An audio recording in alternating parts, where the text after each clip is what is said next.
Hey everybody, I'm Chef Tom with allthingsbbq.com, and this is Apple Brined Pulled Pork. Well, today we're smoking up the Boston butt section of the pork shoulder for some extremely juicy pulled pork. And the secret to that juice is in the brine. We're gonna be taking one of our favorite brine bases, the Cattleman's Grill Butcher House brine, which has great savory, salty flavors, as well as a little bit of sugar. And we're gonna mix that into some apple juice. So you start to get some of the marinating properties of the acidity of the apples, as well as the sweetness and the flavor. It all works out really fantastic in the end. So let's mix that up and get our pork butt brining. So we're gonna start off with 2 quarts of apple juice or apple cider. We're gonna add to that our Butcher House brine. Like I said, salt base, a little sugar, but then great like garlic and onion flavors as well. And then we'll give this a good whisk to start to dissolve that salt. And that on its own, probably not enough to submerge an 8-pound pork butt. So what we're gonna do here is we're gonna trim up our pork butt the way we want it, throw that in there, and then we're gonna top it off with a little water and ice just to keep everything chill. But we wanna use as little water as possible so we really get the apple flavor coming through. I'm gonna keep the trimming really simple today. Fat cap on or fat cap off, it's up to you. Today we're gonna leave it on. I'm just going to trim up anything that's on the surface here, and then specifically the connective tissue that we find kind of down in this crevice in between the muscles and the blade bone. So we'll start to open this up, just following the seam.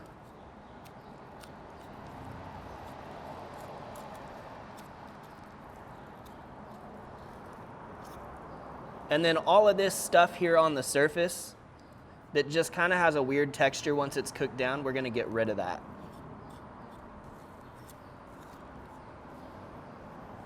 So cut yourself a little tab and then just take that right off the surface of the muscle.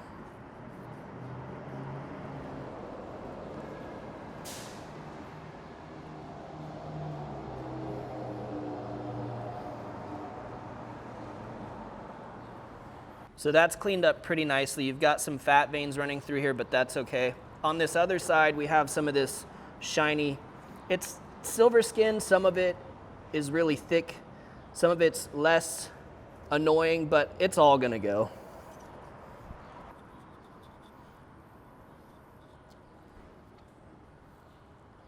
All right, so that looks pretty good. Anything that's left behind is right on top of the bone. Outside, this looks pretty nice. Not seeing any bones or ligaments left behind. So that just leaves the fat cap. This I am gonna score so that we can work some seasoning down in here. And again, you can just peel this all the way off if you want to get the seasoning down to the muscle.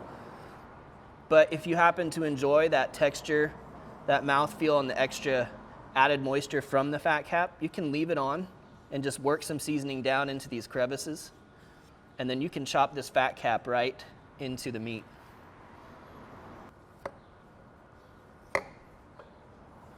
But that'll give our rub something to grab onto. All right, so we're gonna drop this pork butt in here. And that gets pretty close to submerged. But we need a little bit of room in there, so let's add some water.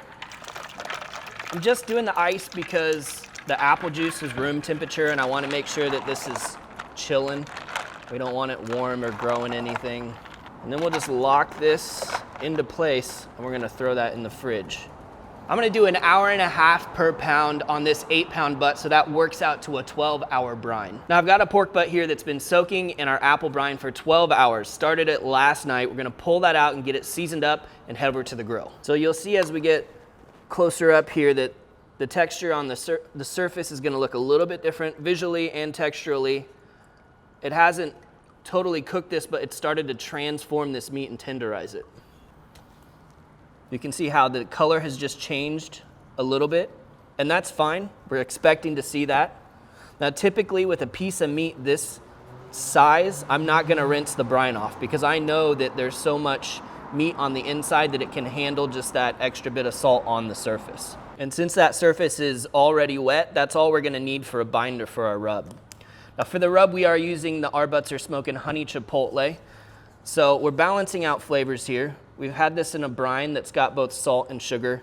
We also want to make sure that we have some more sugar and salt to kind of match that. We're not trying to go too far in one direction, super salty, super sweet. So choosing a rub like the honey chipotle is a great idea because it also gives you that little chipotle kick to focus your taste buds on as well. And these flavors are going to work really well with that apple. We're getting that apple, a little bit of that honey flavor, so there's sweetness on the surface that's going to help caramelize the pork butt as it cooks. We're going to get down there in all of those nooks and crannies.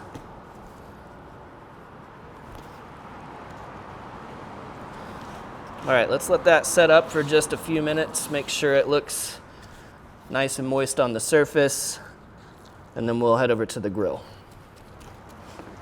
Today we're cooking on the Yoder Smokers YS640S pellet grill. We're running it at 250 degrees with our contest blend of cherry and pecan pellets. All right, so we're gonna go right on top here. Kind of open this up, help it get as much bark on it as possible. And that's really the initial goal right now, is we're looking to form a nice bark on the outside.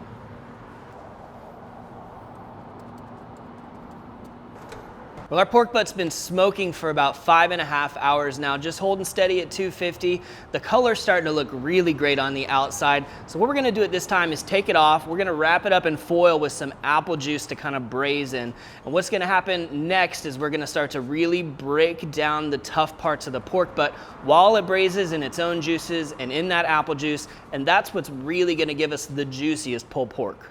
You see it's not real dark right now, it's just this great mahogany color, and we almost just want to preserve that. We don't want it to go super dark, so we're ready to take this off and wrap it. So it smells incredible, guys. I mean, you're really getting all the aromas coming off of it. We're gonna add about a half cup of apple juice into the wrap now. You can take that half cup of apple juice out of your 2 quarts that you use in your brine and you'll be good. That way you don't have to buy another bottle. So we got that wrapped super tight. It's just gonna go right back on the grill. We're also gonna get a probe in here so we can keep an eye on the temperature. I'm just gonna go for the thickest part of this half of the muscle without the bone in it. Showing right now we're almost at 155, pretty typical. We're gonna bump the temperature up to 300 degrees to finish this off.